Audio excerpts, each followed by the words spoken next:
Yo people, welcome back to the YouTube channel. You already know what time it is. It's time for the Brentford versus Manchester United review. Yeah, listen, the bees were buzzing today, buzzing their tits off. Listen, Ten Haggle, yeah, you gotta get to know the streets of West London. We put you in the safe part of London to start with, Brentford. Do you know what I'm saying? A nice part of West London, and you still got robbed. Ten Haggle got robbed at the bus stop, because that's what his team was known for, was being a bus stop. And he got robbed, dusted down, told, listen, empty your pockets, take out your keys, your wallet, and take out Lisandro Martinez as well. Take him out. Take him out. It was embarrassing, man. It was embarrassing, yeah? This is not FC20. This is Brentford. You don't play Eriksen in a double pivot. You take their best player out of their team last season to weaken them, strengthen you, and you put him in a double pivot in a physical game where you're going to get pressed, out-muscled, out-thought, outdone on transition, encounters. Bro, Eriksen is not a double pivot player. He's a central attacking midfielder who had a severe situation last summer, and you put him in the engine room. That's where you put the athletic players. Yes, technical, but they must still be athletic. They must be DMs. You put in the pivot, and you put Eriksen in there to die. They should have you on manslaughter, bro. They should do you for manslaughter, bro. They should put you on Crime Watch. People talking about Man Utd are going to be the first on Match of the Day. Put them on BBC Crime Watch, bro. Put them first on that. Get the cameras out. Because it was disgusting. It was incredible. I couldn't believe it. 4-0. I said, what's going on? And I go to the prime suspect at the crime scene, leaving his paws, his gloves all dirty at the crime scene. The evidence is everywhere. David De Gea. David De Gea, what are you doing?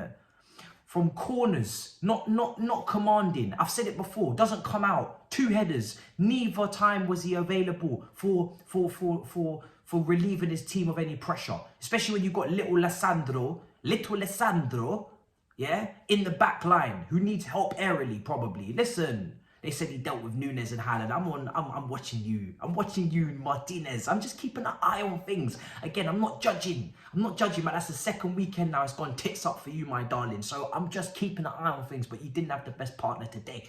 Listen, you don't play Martinez with Toney. If there was a time not to do that, that was the day for it. But De Gea, listen, passing the ball blindly into the middle of the pitch. Turnover again. Pull for the shot stopping. Ball playing ability questioned again. Commanding questioned again. But this time the shot stopping as well for that goal. What are you doing, bro? You got them weak wrists moving like Kepa. Alize Malagla. It's not making sense. It's not making sense. And I'm seeing the same silly bums I'm seeing in defence. Once again, it's just all over the shop. But this is not FC20. This is now the Premier League. Welcome, Ten Hag. Welcome, Ten Haggle. This is the Premier League. You're not playing FC20, yeah? You're not playing these teams no more. You're playing Brentford. And Brentford are a tough team. I remember when my team, Chelsea, went up there, not even up there, around the corner, because they're the noisy neighbours, yeah? They're making bare noise tonight. I remember the game at their stadium. They ruffled us, ruffled our feathers, yeah? Plucked us like chickens. Like turkeys before Christmas. We couldn't even breathe. They were handling and holding us up at the bus stop. Like I said, grabbing us up, taking us for all we're worth. Mendy was having to make save after save after save. That was a real shot-stopping performance. Only snuck out of there 1-0. Brentford are a problem. They've shown this against Arsenal last season at the beginning of the season. And now they're showing Manchester United. They deserve so much credit. It's ridiculous. I couldn't believe, listen, Rafael Varane on the bench. Didn't expect that. I don't know what's going on there. Van der Beek, I thought he was going to be saved by this manager on the bench. Sancho hooked. Yeah, hooked. Bro, better start a clothing line. This brother was hooked, bro.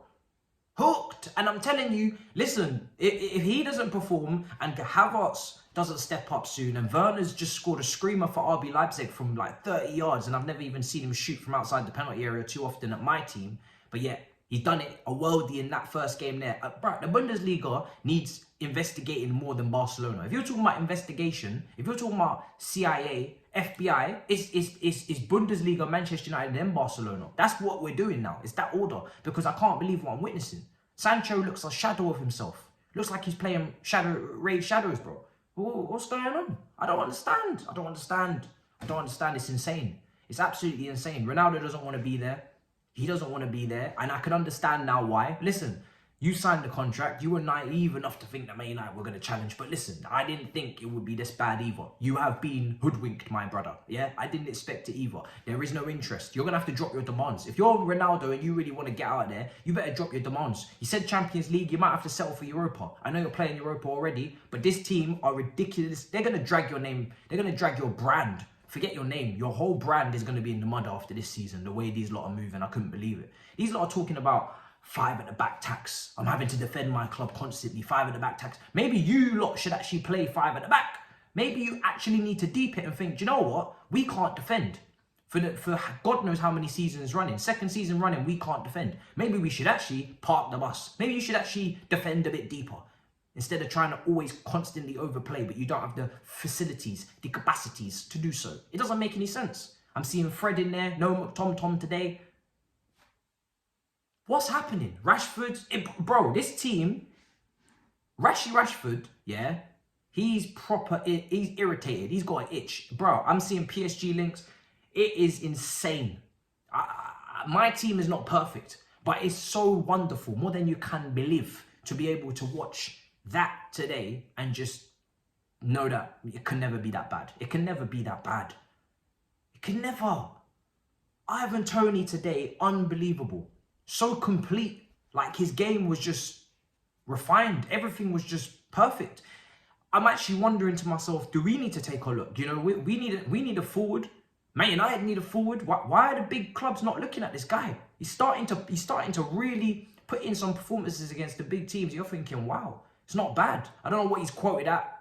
You know, excuse me. You know, I know the bees probably don't want to sell, but bruh, incredible performance today. And the whole Brentford team deserves so much credit. Like, they knew when they needed to press. They created those turnovers. They put Manchester United under pressure in their weak areas, which are quite a few areas.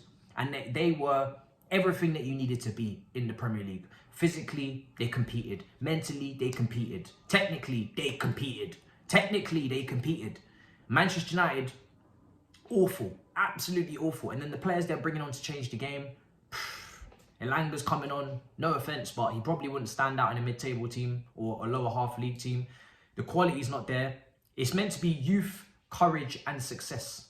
There's no youth, and the youth that is there is McTominay and Elanga, not good enough, coming from the academy. Where's the talent? Where's the actual tech? Non-existent. Courage, you lost 4-0. You didn't compete. And you were bleeding out, and you managed to stop the bleeding, got a few paper towels over your vital organs in the second half, but you still need an amputation. You still need surgery, because that first half was absolutely diabolical. And then success. I don't need to even say anything. There's not been success in years. So I don't know what's going on. Maybe this will come back to bite me as a Chelsea fan, but I thought I'd wear red for the occasion. I really did. I thought, let me wear red for the occasion.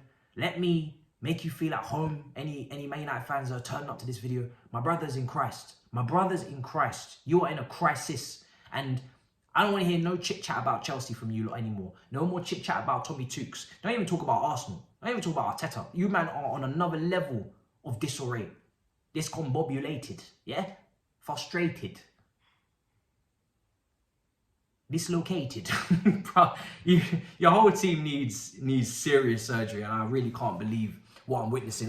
Listen, I know you have problems, and I know that you need transfers, and I know that you want players in certain positions that are vital to the team connecting. But I think you need, I mean, listen, you probably know you need a lot of work, but my God, you still have to compete. You're Manchester United, for God's sake. Huh? Look at yourselves. Take a look in the mirror. Huh? Take a look in the mirror. Dirty. Come on now. No one says you have to win the league, even get top 4, but at least compete. Put some respect on your name, for God's sake. Look at the state of you. 3 o'clock in the morning coming in from McDonald's. Look at you. Hickeys and fucking marks on your neck. Look at the state of you. Disgusting. And you know what's so funny? Liverpool next. Liverpool next at Old Trafford. Oh my God, it is going to be a field day. Yeah, this is where you need this is wild. This is gonna be sticky icky. Yeah, and you know why it's worse at home? Because Ten Hag might actually and probably will be naive enough to try and play out from the back, to try and force the issue, to try and be positive, because he's at home, he's in front of the Manchester United crowd, the expectation. But if you're smart and you're humble and you recognize where you are as a club, you will sit back, hold tight, and beg for mercy, beg the high heavens. Because if you open up against Liverpool the way you did today, we're looking at cricket scores, we're looking at test match series, we are looking at publications. I'm making up words now, it's long. Do not open up against Liverpool like that. I fear for you lot now, because it won't even be funny next time. It will actually be a funeral. It will be a moment of silence for your club. If you open up against Salah and Nunes versus Lissandro, oh Lord of mercy, in the air. Diaz, Ballon d'Or nominee, Bambalaji, Lord. I'm looking at De Gea now speaking in the interview. I don't know where the leadership is in your team, but I don't even think it's even him. I saw him, I don't know, stepping up to Maguire for standing on the wrong side. I think certain times Maguire's actually getting bullied now. I'm not saying Maguire's a good captain, far from it. He's absolutely atrocious and he should not even be at the club, let alone leading the team. But De Gea, after what I just watched today, that ain't captain material. Brother was atrocious, absolutely horrendous. But yeah, have a nice weekend anyway. And I don't know what Man United fans are going to do from this point onwards, but don't watch Match of the Day. I can tell you that. Crime Watch though, you'll be on that. In a bit, people. Big up your damn selves. Make sure you subscribe. Smash up the icons. And I'll talk to you soon. In a bit, people. Peace.